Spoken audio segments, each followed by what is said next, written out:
আসসালামু আলাইকুম। দেখেন এই হুজুরটা কি সুন্দর করে কবিতার মতন একটি গজল গেয়ে গেছেন। সবাই গজলটি একবার শুনে যাবেন। কে দিল রে লতার গাছে এত বড় কদু, আর কার ইশারাই মৌমাছিরা মৌচাকে দেয় মধু।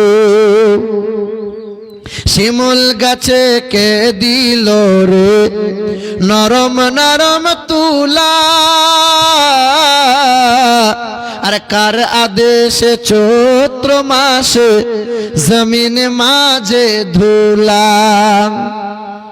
ঝিনুক মাঝে কে দিল রে মুক্তামণির হার, আর আখের ভিতর কে দিল রে রসে যে চমৎকার।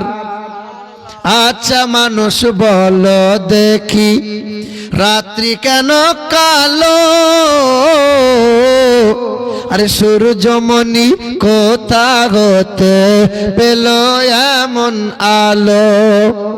দুধ কেন এমন সাদা, মরিচে কেন ঝাল, আর আমগুলো সব পাকলে পরে হয় কেমনে লাল।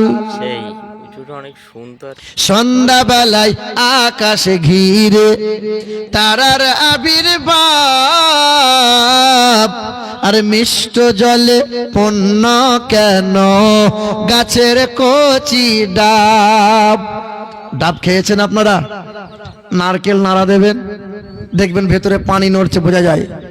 আচ্ছা, ডাবটা যখন কাটবেন, কাটতে কাটতে কাটতে কাটতে নরম হয়েছে, যে একটু টিপবেন পিচুক করে দেখবেন পানি বেরিয়ে যায়, যায় কি যায় না?